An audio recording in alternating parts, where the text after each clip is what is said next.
जय हिंद दोस्तों।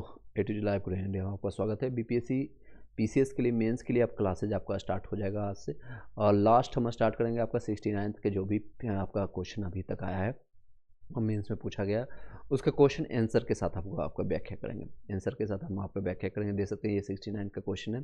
प्रथम पाली में जीएस पेपर 1 के लिए जो क्वेश्चन पूछा गया था विद आपको मोस्ट एक्सपेक्टेड आपको जो आंसर है और किस तरह से आपको लिखना चाहिए, और सिर्फ इसी को कॉपी पेस्ट करना नहीं है। आपको बस एक आईना मिल जाएगा, एक रास्ता मिल जाएगा जिसके मद्देनज़र रखते हुए अपने जो है बातों को जो है अपने जो है वहाँ पर राइटिंग लिखना है, क्योंकि मेंस का पेपर है, आपको लिखना पड़ेगा। ये नहीं आपको आपको जो है ऑब्जेक्टिव की जैसे आपको 1/4 आपको जो है यहाँ पर कुछ भी होने वाला है। तो वो इसमें आपको बड़ी बातें पता है। 300 नंबर का होने वाला है जीएस पेपर 1 के लिए, 300 नंबर आपका है जीएस पेपर 2 के लिए, और निबंध के लिए 300 नंबर। बाकी आपका हिंदी और ऑप्शनल पेपर जो है क्वालिफाइंग नेचर का है, उसको सिर्फ क्वालिफाई करना है। चलिए इसकी बातें करते हैं मेन पेपर। पहला क्वेश्चन जो है आपका, सीधे टाइम में वेस्ट करते हुए वीडियो को फर्स्ट टाइम में लाइक करके सब्सक्राइब करके बेल आइकन दबा लीजिएगा। फर्स्ट क्वेश्चन है आपका, और इसका प्लेलिस्ट मैं आपको अलग से बना दूंगा, वहाँ से आप जाकर के देख लीजिएगा। इंडियन काउंसिल एक्ट 1892 में, यानी भारतीय परिषद अधिनियम 1892 के बारे में चर्चा करना है।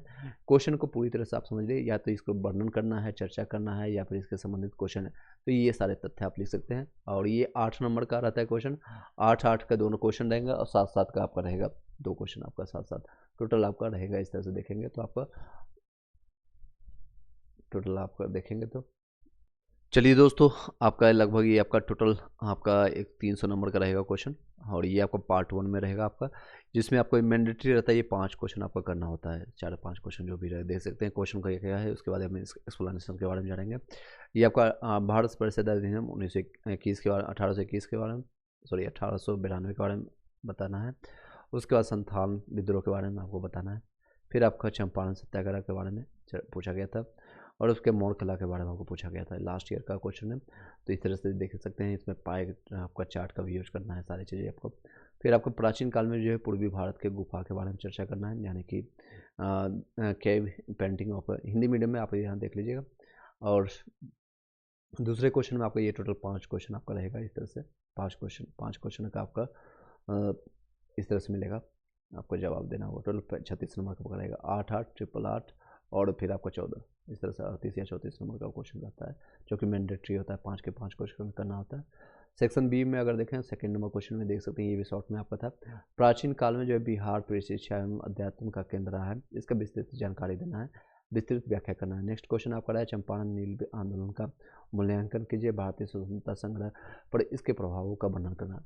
कई क्वेश्चन जो है आपको 50-60 क्वेश्चन अगर आप बना के चले जाते हैं तो आपका वही क्वेश्चन रिपीट करता है।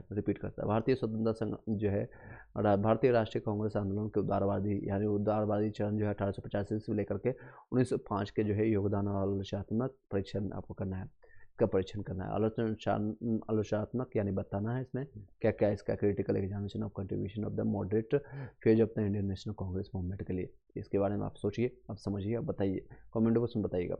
बिहार में जो है आधुनिक शिक्षा का विकास, उसके प्रभावों का रेखांकित करना है, इसके बारे में चर्चा करना है आपको। और जब भी चीज़ें जब लिखिएगा आप, तो कोशिश करिए प्राचीन से लेकर के आधुनिक लेकर के आपको सारी चीज़ें आपको वर्तमान के बारे में चर्चा करना है। सेक्शन पार्ट 2 में देखेंगे तो रूढ़िवादी आपको धारणाओं से मुकाबला करने के लिए आपको भारतीय आपका सर्वोच्च न्यायालय की चिंता पर उल्लेख करना है। तो सेक्शन पार्ट GS 1 पेपर में जो है किस तरह के क्वेश्चन आते हैं एक बार दिखाते हैं, फिर आपका आंसर भी बताएंगे आपको। सी में कोई भी एक क्वेश्चन आपको इसमें विस्तार करना है, जो कि 800 शब्दों में 700 से लेकर के 800 शब्दों में लिखना है, जो कि इसमें आपका लॉन्ग टर्म क्वेश्चन होता है। विधायक आपका संस्थाओं के लिए जो है निर्धारित प्रक्रिया में जो है कृत्रिम बौद्धिक यानी कि आर्टिफिशियल इंटेलिजेंस का इसमें यूज करना है। आर्टिफिशियल इंटेलिजेंस का भूमिका का वर्णन करना है। तो इस तरह से आप पूरा यहाँ देख सकते हैं वर्णन किया गया। नेक्स्ट है डिस्क्राइब आपका जो है वैश्विक वेतन आपका प्रतिवेदन 2022 था, इसके मापदंडों यानी प्रभाव का वर्णन करना है। नेक्स्ट अगर बातें करें, देख सकते हैं आपका जी, यह कैसे प्रतिबद्ध होता है कि G20 जो है भारतीय नेतृत्व प्राचीन दर्शन यानी वसुधैव कुटुंबकम विश्व एक परिवार के रूप में का पालन करने के लिए प्रतिबद्ध है। भारत की G20 वैश्विक सहयोग एवं विकास में योगदान में भूमिका इस दर्शन के साथ कैसे रूपांतरित होती है, इसका मूल्यांकन। क्वेश्चन अभी सिर्फ दिखा रहे हैं, आपको आंसर भी बताएंगे, डोंट वरी। देख सकते हैं। भारत की समृद्ध विविधता के ध्यान में रखते हुए भारत में एक समान नागरिक संहिता को लागू करने के पूर्वानुमानित सकारात्मक, नकारात्मक और सामाजिक परिणाम क्या हो सकते हैं, इसके व्याख्या करना है। इसके आंसर आप सोचिएगा और देखिए जो मैं आपको व्याख्या बताता हूँ। इस तरह से 69 में जीएस पेपर में टोटल 6 क्वेश्चन पूछा गया था, जिसमें से आपको 3 मैंडेटरी है, ये आपको इसमें करना होता है, सारी चीज़ें बताएंगे। चलिए अब एक एक आंसर देते हैं। आप ऑप्शंस के साथ मतलब सारे इसमें हम बता रहे हैं, और जो भी बेहतर ढंग से आपको आंसर प्राप्त है उसी का आप आंसर दीजिएगा। चलिए पहला क्वेश्चन आपका था, भारतीय परिषद अधिनियम 1892 के बारे में चर्चा करना है। अब भारत में जो है 1861 और 1892 के मध्य काल जो है राष्ट्रीय चेतना का उदय एवं नवजागरण का स्वर्णिम काल कहा जाता है। स्वर्णिम काल था भारत में जो है 1861 से और 92 के मध्य जो है काल, यानी कि इसके बीच में लगभग 31 साल के बीच में राष्ट्रीय चेतना का उदय और नव जागरण का स्वर्णिम काल कहा जाता है। राष्ट्रीय चेतना के जागृत होने से भारतीयों ने प्रशासन के सभी क्षेत्रों में, इसी बीच में देखेंगे तो 1857 की क्रांति के बाद ये सारी चीज़ें चेतना जागृत हुई थी, और अपना जो है सभी क्षेत्रों में अधिक स्वशासन की तथा भारत में प्रतिनिधि संस्थाओं की स्थापना के लिए आवश्यक संवैधानिक सुधारों की मांग की। 1892 का आपका भारतीय परिषद अधिनियम जो है कांग्रेस के प्रतिनिधियों का प्रथम प्रयास था।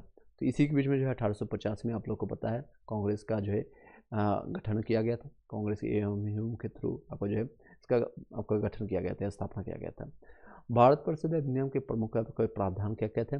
केंद्रीय और प्रांतीय विधान परिषदों की सदस्य संख्या में वृद्धि करना, ये आपको मेन आपका जो था, यानी कि सेंट्रलाइज और जो है प्रांत में जो बटे हुए छोटे छोटे जितने भी परिषद हैं उसकी संख्या में वृद्धि करना। केंद्रीय विधान परिषद में न्यूनतम 10 और आपका अधिकतम 16 अतिरिक्त सदस्य नियुक्त किए जाने का प्रावधान है। सदस्यों की नियुक्ति के संदर्भ में गवर्नर जनरल द्वारा निम्नलिखित संबंध नियम का प्राधिकरण करना। भारतीय सदस्यों को वार्षिक बजट पर बहस करने और प्रश्न पूछने का अधिकार दिया गया। परिषद आपका जो है परिषद अध्यक्ष भारतीयों द्वारा पूछे गए प्रश्नों पर स्वीकृति का अधिकार करना। केंद्रीय एवं जो है प्रांतीय विधान परिषदों में गैर सदस्यों की नियुक्ति के लिए अप्रत्यक्ष एवं सीमित चुनाव की प्रणाली की शुरुआत करना। केंद्रीय एवं प्रांतीय जो है विधानसभा में जो है गैर सदस्यों की नियुक्ति के लिए अप्रत्यक्ष एवं सीमित चुनाव जो है प्रणाली की शुरुआत करना। अधिनियम की प्रमुख विशेषता क्या था? तो इस तरह से आप डायग्राम बनाकर आप छोड़ देते हैं या फिर आप उसमें व्याख्या करते हैं तो आपका नंबर आपको ज़्यादा मिलने के चांसेस है। बजट का पर बहस हम प्रश्न पूछने का अधिकार मिलता है। अधिनियम की प्रमुख विशेषता क्या होता है? तो बजट पर आप बहस कर सकते हैं, अपने क्वेश्चन कर सकते हैं, आप क्वेश्चन भी पूछ सकते हैं। निर्वाचन पद्धति की शुरुआत होता है। सार्वजनिक हित के मामलों पर प्रश्न पूछने का अधिकार मिलता है। गैर सरकारी सदस्यों की नियुक्ति की जाती है। भारतीय परिषद अधिनियम जो है 1892 भारतीय राष्ट्रीय कांग्रेस के स्थापना के पश्चात, यानी 95 में आपका हुआ था, 7 साल के बाद 1885 में आपका जो है कांग्रेस की स्थापना हुआ, 7 साल के बाद ही आपका गठन हुआ था। स्थापना के पश्चात जो है भारत के संवैधानिक और राजनीतिक इतिहास में एक महत्वपूर्ण पहल था, ये बहुत बड़ा महत्वपूर्ण था, जिसमें आपका जो है इसमें विधान परिषदों के आकार में वृद्धि किया गया, जिसके परिणाम स्वरूप प्रशासन में भारतीयों की भागीदारी को संभव बनाना। यद्यपि अप्रत्यक्ष प्रणाली की शुरुआत हुई तथापि निर्वाचित सदस्यों को भी मनोनीत कहे गए। इन कमियों के बावजूद भी भारतीय परिषद अधिनियम 1892 में कांग्रेस का महत्व बढ़ाने में सहयोग किया था। इन सभी के बावजूद जो है, इन कमियों के बावजूद भी भारतीय परिषद अधिनियम 1892 को जो है कांग्रेस का महत्व बढ़ाने में महत्वपूर्ण निकाया। नेक्स्ट है संथाल विद्रोह। ये जनजातीय विद्रोह होता है और बिहार से संबंधित क्वेश्चन रिपीटेड रहता है, तो इसके बारे में हम छोटा सा मेरा प्रारूप यहाँ पर देखें। 8 नंबर 7 नंबर का एक क्वेश्चन आता है शॉर्ट में, तो अब बाकी चीज़ें आप देख सकते हैं। बाकी हम बुक आपको जो है PDF जैसे आपका KBC नैनो हो गया, देश हो गया, वहाँ से भी आप इसको देख सकते हैं, उसमें भी ज़्यादा व्याख्या से दिया हो सकता है। ये चीज़ें आपको 38 नंबर के क्वेश्चन में भी यानी लॉन्ग टर्म में भी पूछ लिए। संथाल विद्रोह जो है ब्रिटिश शासन आपके काल में जो है जमींदारों और साहूकारों के द्वारा किए गए अत्याचारों के विरुद्ध आदिवासियों द्वारा किया गया विद्रोह है। ये किसके द्वारा किया गया था? तो मेन चीज़ें पॉइंट है आपको हाईलाइट करने की बात है। जमींदारों और साहूकारों द्वारा जो है किए गए अत्याचारों के विरुद्ध आदिवासियों द्वारा किया गया विद्रोह है। आदिवासी विद्रोह में संथाल सबसे आपका सशक्त विद्रोह रहा था। कई आदिवासी विद्रोह हुए थे जिसमें आपका जनजातीय विद्रोह में सबसे ज़्यादा ये सतर्क आपका सशक्त विद्रोह था। संथाल विद्रोह जो है ब्रिटिश औपनिवेशिक संस्था के विरुद्ध जो है प्रथम व्यापक सशस्त्र विद्रोह रहा, यानी इसमें शस्त्रों का यूज हुआ था, सशस्त्र विद्रोह था। इसकी शुरुआत 1855 से 56 में हुई थी, ठीक है, 1857 की क्रांति से पहले। इसके विद्रोह का केंद्र जो है आपका भागलपुर से लेकर के राजमहल की पहाड़ियों तक था। ये आपको झारखंड में पड़ता है, राजमहल की पहाड़ी, यानी भागलपुर भी वर्तमान में जो है अभी आप देखेंगे तो ये आपका इस तरह से सीमा, अगर आप डायग्राम बना करके चले जाते हैं तो आपको काफ़ी हेल्पफुल रहेगा। तो इस तरह से अगर बिहार का देखेंगे तो यहाँ पर आपका भागलपुर पड़ता है, जो कि पश्चिम बंगाल से आपका बाउंड्री शेयर करता है। यहाँ पर आपका किशनगंज आपको भागलपुर के आसपास, बांका के आसपास पड़ता है। तो ये राजमहल की पहाड़ियों तक ये जाता है, इस तरह झारखंड तक जाता है। संथाल आपका दामन के को जी कहलाता है, दामन एको क्षेत्र में करने वाले और जनजातीय समुदाय, ये आपका दामन एको क्षेत्र में निवास करने वाले जनजातीय समुदाय था। यहाँ ये अपनी परंपरा व्यवस्था के साथ जीवन यापन कर रहे थे। इनकी अपनी राजनीतिक व्यवस्था, जिसे पढ़ा पंचायत कहा जाता था, यह प्रचलित थी, या इसको पढ़ा प्रचलित कहते थे। ये दे सकते, शॉर्ट में इसको हम डायग्राम में वर्णित कर सकते हैं।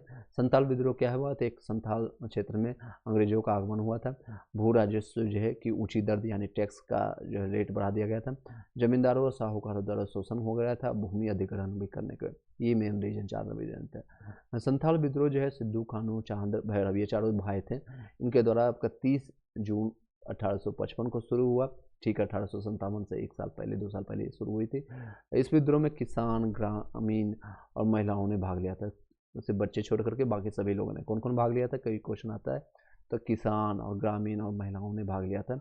इसकी पद्धति जो है गुरिल्ला युद्ध के जैसा था। गुरिल्ला युद्ध होता है जो छुप करके वार करते हैं, और फिर जब आपको जो है सैनिक जब देखते थे, या फिर छापा मार करके, इसको छापा मार युद्ध कर सकते हैं, और इसको गुरिल्ला युद्ध की भी मानते हैं। 10,000 से अधिक संथाल लोगों ने आपका सैनिकीकरण किया गया था। 10,000 से इन्होंने अंग्रेजों के भंडारण यानी गृहों और गोदामों को आग लगा दिया था, इसको ध्वस्त कर दिया था। विद्रोह द्वारा सभी प्रकार की संचार लाइनें बाधित कर दी थी, जिससे आपका जो टेलीफोन लाइन हो गया, या फिर उसमें 1853 में ही आपका रेलवे लाइन बिछाई गई थी, उन सभी को जो है ध्वस्त करने का काम करना शुरू कर दिया था। संचार लाइनें यानी टेलीफोन लाइन हो गया, या फिर जो भी रोड हो गया, या फिर इस सभी लाइनों को संचार लाइन कर सकते हैं, इन सभी को ध्वस्त करने का काम किया गया। ब्रिटिश सरकार द्वारा जो है संथाल विद्रोह का कठोरतापूर्वक आपका जो है दमन किया गया। इनमें साहूकारों, जमींदारों ने अंग्रेजों का साथ दिया। इसमें जो है सबसे बड़ी दुख की बड़ी बात क्या है, जो जयचंद अपने घर में निकलते हैं, साहूकार जो है बिजनेस का जो मैन होता है, और जमींदार अंग्रेजों का साथ दिया था। अगर 1857 की क्रांति में बिजनेसमैन या साहूकार जो है जमींदार सहयोग नहीं देते, तो शायद वो 1857 में ही हम आज़ादी को प्राप्त कर लेते। लेकिन स्थानीय लोगों ने संथालों का समर्थन किया था। संथाल विद्रोह जो है अंग्रेजों के खिलाफ प्रथम संगठित आपका जनजातीय विद्रोह था। इस विद्रोह ने आने वाले समय में आदिवासी विद्रोह की आधारशिला निर्मित की। इन्होंने आदिवासी एकता को बढ़ावा दिया। इस विद्रोह को सफलता को जो है संथाल परगना किराएदारी अधिनियम पारित होने एवं संथाल के क्षेत्र जो है सुनिश्चित होने के संदर्भ में देखा जा सकता है। तो संथाल के बारे में, और इसमें जो है इसको अलग से अंग्रेज की तरफ से भी मिला था, इसमें हालांकि व्याख्या नहीं किया गया, मैं आपको एक्स्ट्रा फैक्ट वो बता देता हूँ। इसमें आपको जो है पूरी तरह से जो है संथाल में जो ये क्षेत्र है और टैक्स फ्री कर दिया गया था, और इसमें हस्तक्षेप नहीं किया था, अंग्रेज पूरी तरह से स्वतंत्र कर दिया था। थर्ड आपका जो है चंपारण सत्याग्रह, इसमें बहुत सारी चीज़ें आप लिख सकते हैं, आपको भली भांति पता होगा, वीर कुंवर सिंह की घटना, या फिर कहाँ कहाँ क्या चीज़ें, इन सभी चीज़ों को मैं आपको नेक्स्ट वीडियो में बताऊंगा। यहाँ तक अगर आपको कैसा लगा आप बताइएगा। शॉर्ट वीडियो रखेंगे, एक एक क्वेश्चन, दो क्वेश्चन आपको ला करके हम GS paper 1, GS paper 2, GS paper आपका निबंध, आपका डीआई के भी हम क्लासेस कोशिश करेंगे आपको लाने के लिए, और निबंध के लिए भी आपका हिंदी मीडियम वाले, खास कर हिंदी वाले अगर आप समझ पाएंगे, इंग्लिश भी वाले भी इसको देख सकते हैं, कोई वाली भली बात ही, आप इसको ट्रांसलेट करके लिख सकते हैं। Thank you so much. अगर आपको वीडियो कैसा लगा आप अपना विचार प्रकट कीजिएगा, और कैसा इस तरह का और भी कंटेंट अगर आपको चाहिए जरूर आप कमेंट बॉक्स में कमेंट कीजिएगा, तो आपको तेज़ी से और नेक्स्ट वीडियो आपको देखने को मिलेगा। Thank you so much, have a nice day.